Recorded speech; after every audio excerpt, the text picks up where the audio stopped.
Hi everybody, welcome to Faraway Volcanic Hispanics. My name is Jessica. And my name is Caro. We are a mother-daughter duo. We decided to start this podcast really on a whim. We are combining our Hispanic Caribbean roots. Um, this podcast really is about our opinions. We're having a conversation between us and with you guys. At the end of the podcast, we're going to have an email so that you guys can contact us to let us know what you want to see, what you don't want to see, questions, concerns. And so we're two differing people, right? Even though we're mother-daughter, we're different ages, different walks of life. I'm a nurse. And I'm an architect. So, let's do it, Mama. So our first topic is going to be First Lady. So what inspired this topic? We are coming out of an inauguration, and so I feel that a lot of attention is being placed on Commander-in-Chief and not enough on who we think might possibly have his ear, and that's the First Lady, right? So, how old is this nation, Mama? 248 years. So it's a fairly young country, but with the years that we've been around, we've had several first ladies. Some that have done absolutely nothing that's memorable, and then some that really have taken their position by storm, made a difference in this nation, are known, very well known. And so we're gonna have a conversation today on these ladies, what we liked, what we didn't like. So let's get started. All right, Mama. Oh. Well, one of my favorites is Eleanor Roosevelt, First Lady. And the reason for this is that she changed the role of First Lady. No longer was the First Lady in the background. She was very active in the role as First Lady. She had a newspaper column which was called My Day, and it would give advice to women. She focused on helping the country's poor and racial discrimination. She visited troops in World War II. She toured the country extensively and gathered information in the Great Depression to formulate communities to help the poor, the unemployed. And these were communities, there were 100 of these communities, and it was throughout the nation.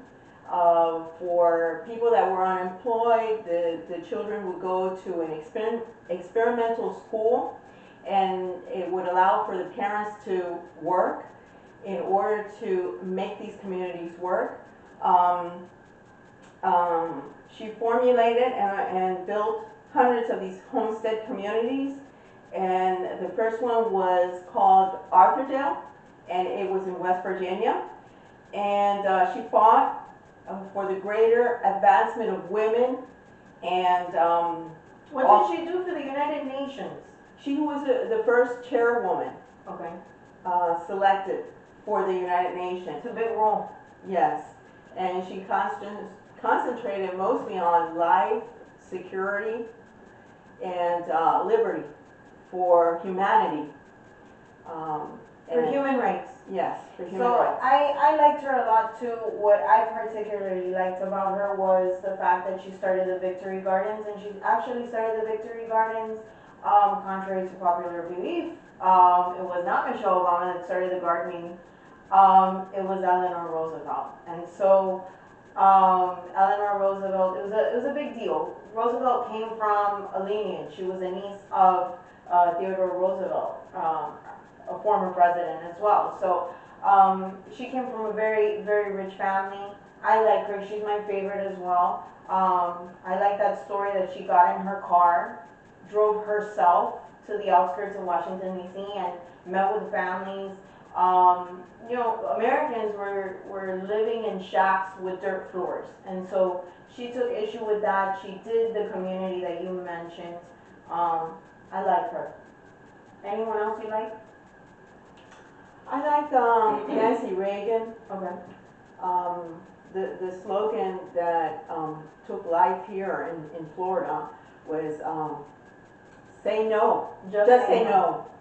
And it was mostly for What for? the prevention of drugs Mhm. and making America free of drugs.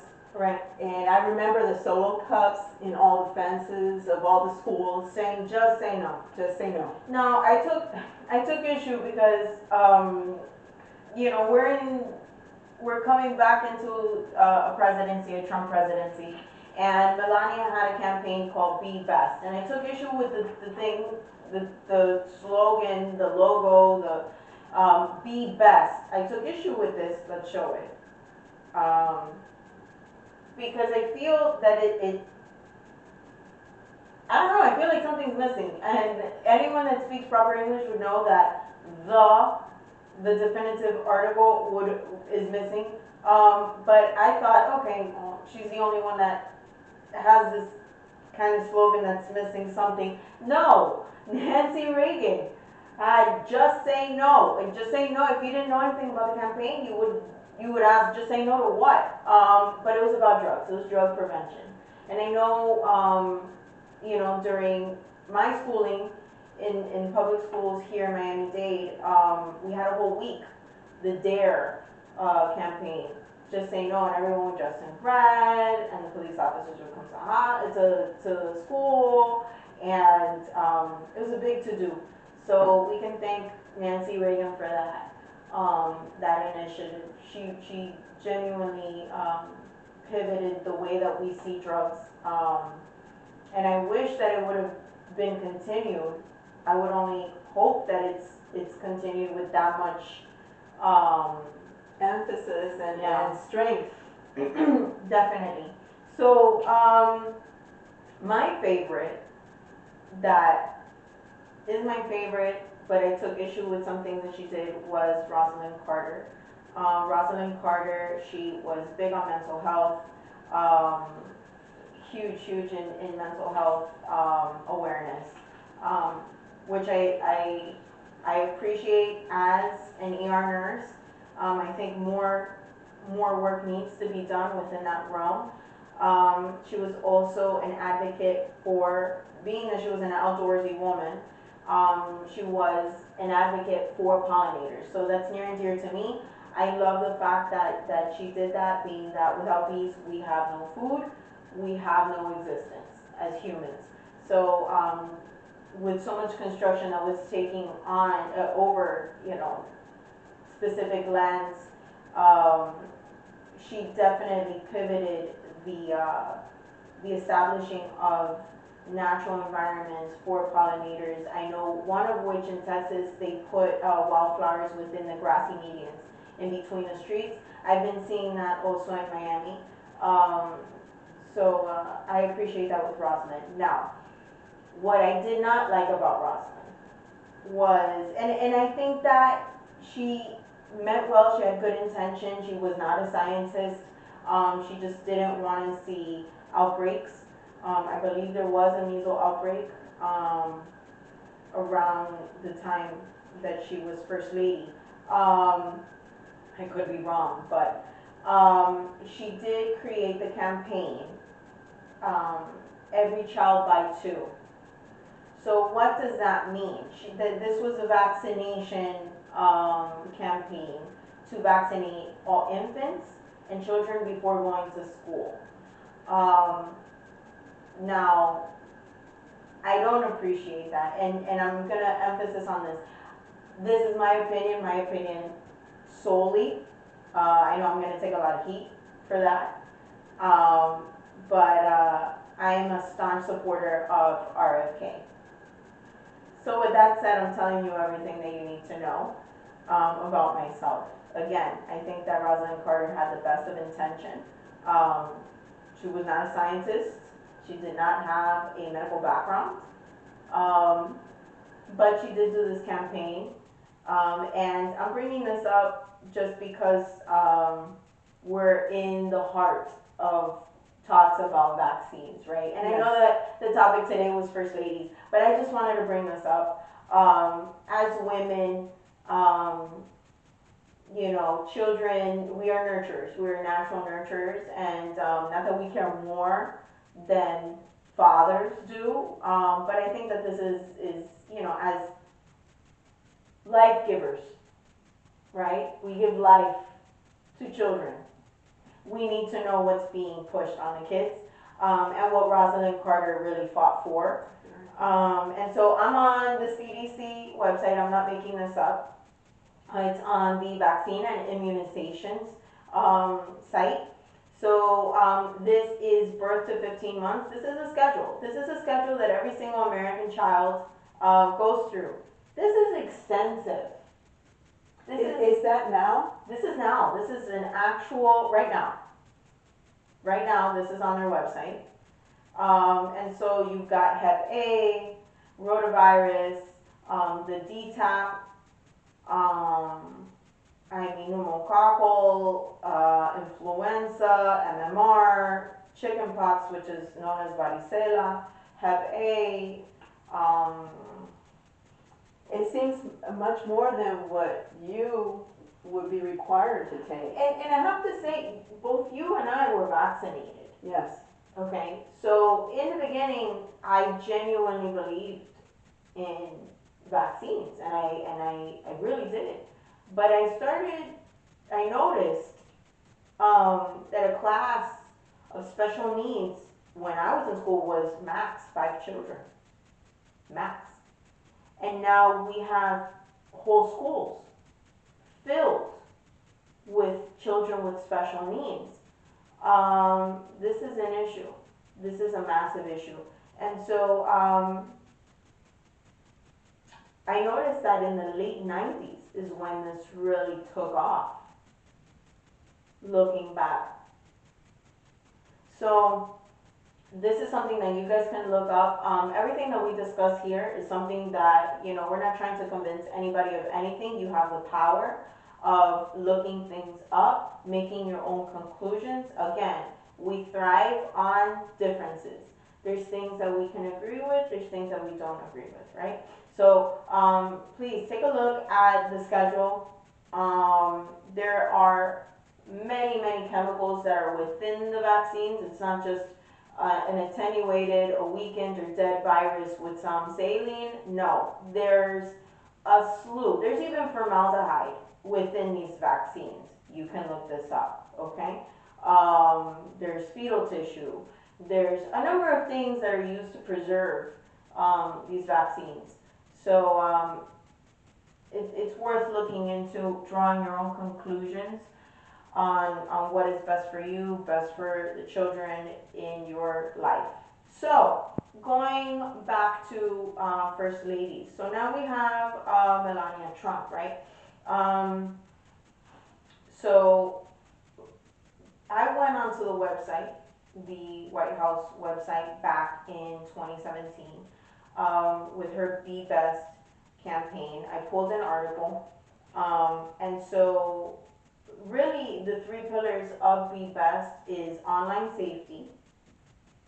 I read somewhere here that she really wanted to focus on teens, being that there's a lot of cyberbullying, which results in suicide. This is a now problem. You know, this was unheard of a couple years back. People get real bold behind a computer screen.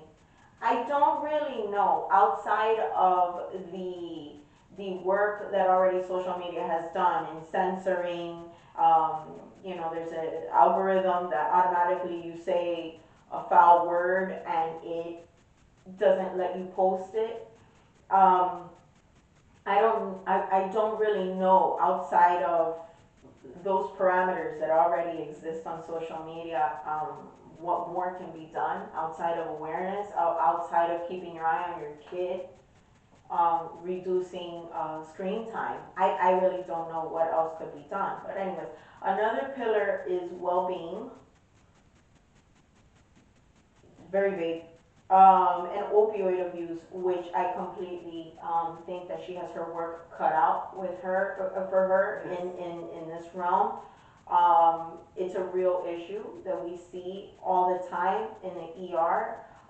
There's a lot of mistakes. This is why I like so much that Nancy Reagan did that initiative, and I'm hoping that Melania is more aggressive um, with this, being that in the ER, you know, and I'm sure our firefighters, our paramedics can attest to this as well. We've seen this on the news all the time.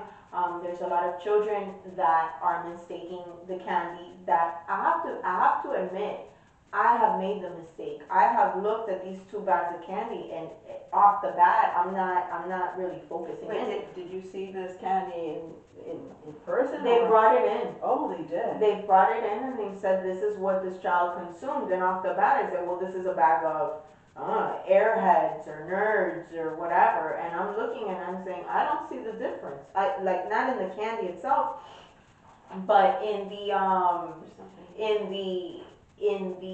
in the bag. Mhm. I don't see the difference. And so easily a child can be confused. I'm not very convinced on an older teenager falling for it, but a younger child, yes. We had a 7-year-old, and this brings me to my other point.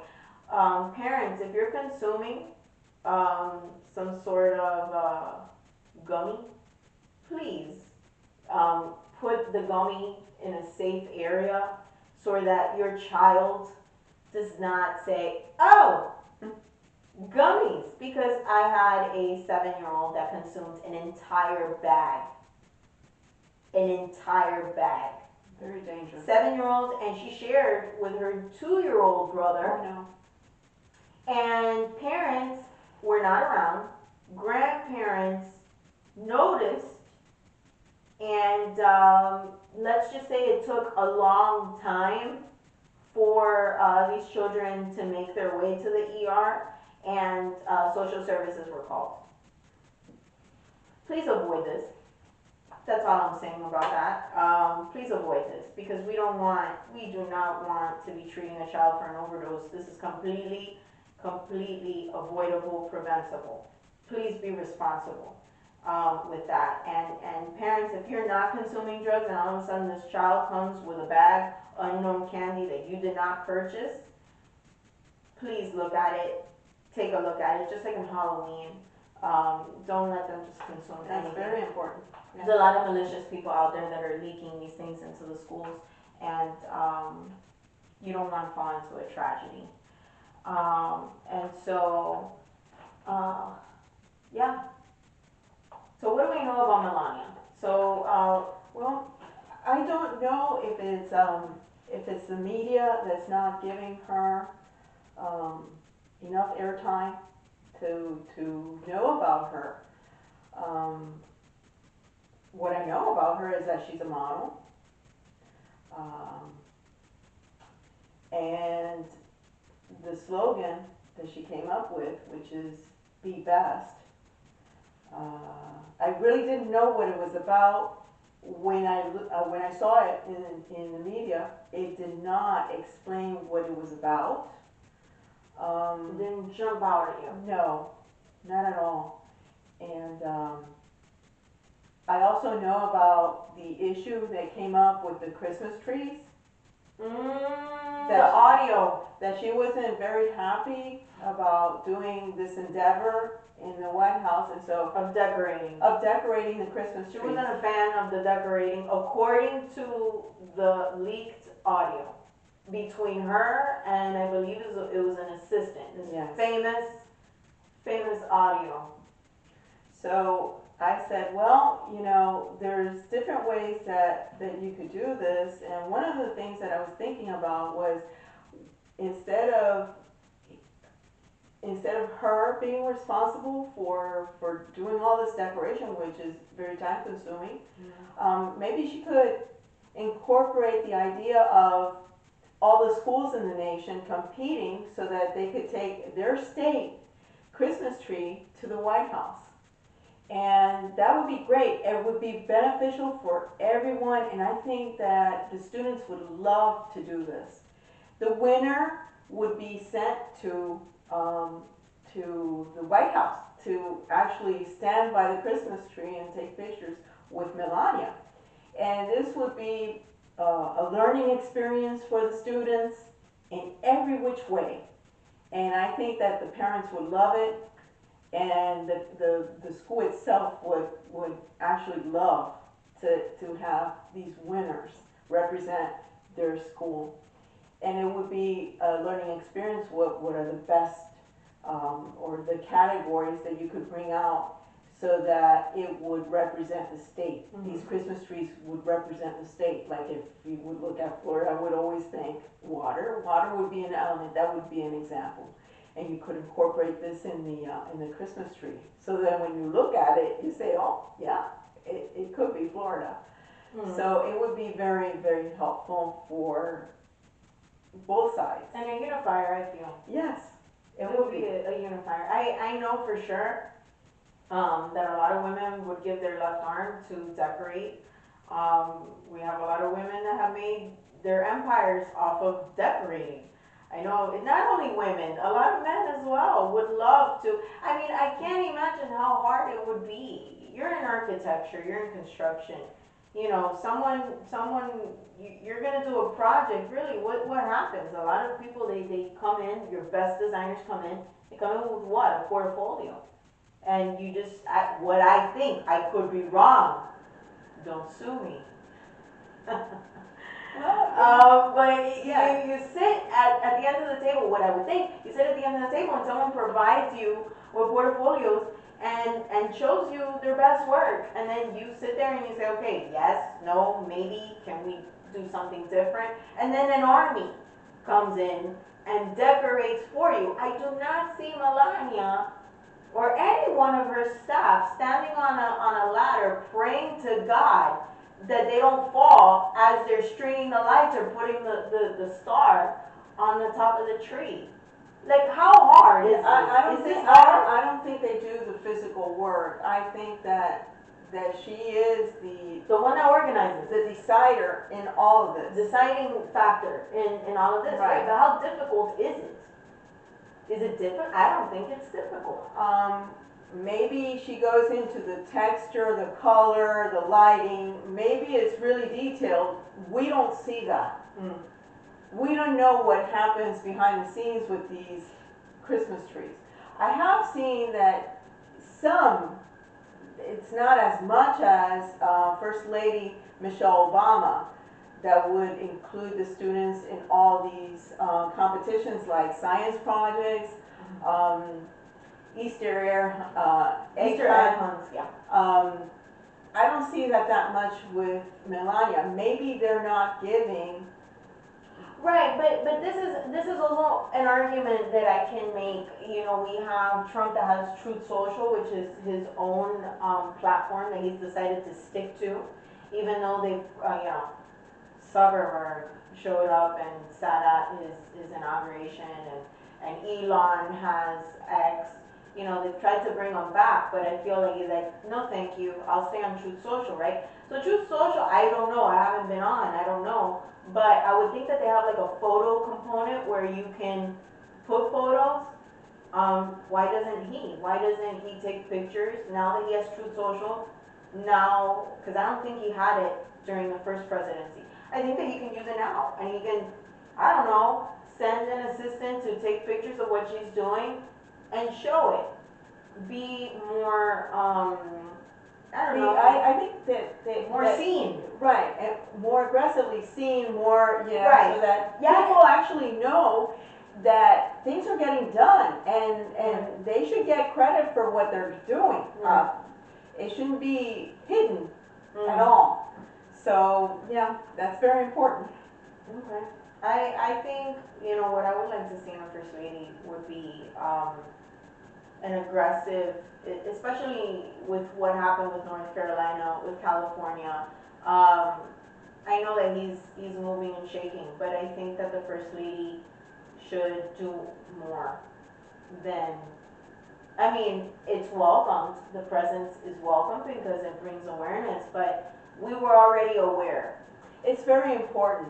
What I think is, and the reason is because we didn't see that kind of connection with the folks from North Carolina that she really got involved with them. Like, these folks, they need washing machines and they need dryers. Why not get those trucks of Tide, I think it's Tide, and get them in there to help these folks out. To wash their laundry, you know. Communicate with the women. What is it that the women need? I mean, these ladies have Make care packages for women specifically for their menstrual cycle. How many women don't have running water so that they can clean themselves? and the dry shampoo. I for mean, their everybody. hair I'm not and- only saying that women are the only ones that and need to for take the a shower. No, and for the children, for the husbands, and for the men, and all that. I mean, a lot had to be done in North Carolina, and it. And in California. And in California also as well with all the fires, and we did not see that in the media. Maybe it did happen, but we did not see it. And so the information has to I mean, I be get it. communicated. I get it. They were, what was it, day 4 of, you know, since the inauguration. But I think that you knew since November that you were going to be First Lady.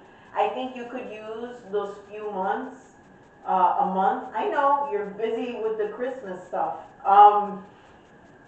Well, not this time, well, not Yes, this. no, I No, know. it was Jill Biden that had to do the Christmas trees. Hold on a That's second. what No, he- I know, but maybe her own Christmas stuff. I don't know. Maybe Oh. she has her own Christmas stuff in West Palm, in New York. I don't know. But what I'm trying to say is you could have used that 1 month to say, you know what? I'm going to organize a call to action. I'm going to get the American people to join me in doing a collection. I'm gonna use the money that I have to get Tide to come out with their trucks, get you know, farmers to come in and bring their whatever food they've gathered. Vegetables and fruit, which we've heard that sometimes they have to throw it away. Why throw it away? Why can't we give it to people that really need it? I mean, I don't understand There's that a lot- concept either, but, There's a lot of people in need. So what we're essentially saying is that more could have been done for both the people of North Carolina and California in the realm of for the First Lady. Trump is moving and shaking. It's understood. It's appreciated. He's addressing the logistics of it. Simply what we're saying is that from and I'm gonna get a lot of eye rolls with this one, but in my mind, I feel that your leader, your head of household, right, father, head of household really of this nation right now at this time, whoever's in power is head of household, right? And so figuratively, whether it's Trump or not, the president is the father. If it's a male president, he's the father, right? His wife is the figurative mom. Right? Mother. The mother. And so that nurturing, that loving sense needs to be communicated to the people of this country. And that's our opinion. And that's why, going back to Eleanor, that's why, because she changed the role of First Lady. No longer is the woman in the background. The woman has to come forward and say, I am the mother and I'm gonna speak for these people. They are my children. So that's how we look at it as Latinas. Eleanor, I appreciate Eleanor. She was a loving woman. She had 6 children, busy lady. I'm sure she probably had nannies and stuff like that, but she was a loving woman. It reflects in who she was. It really does reflect in who she was. She was loved. And so what we're saying is she embodied the term mom. She was the nation's mom, right? So, and this is why she was so loved. But I think she enjoyed a lot her job. Yes. As First Lady. She enjoyed it tremendously. She did. And she put a lot of effort into it. And love. A lot of love. Right. So, you know. That's what we want to see. And this is what we see. So. This is what we want to see. We want to bring out el cafecito and toast to you for your ideas and your opinions.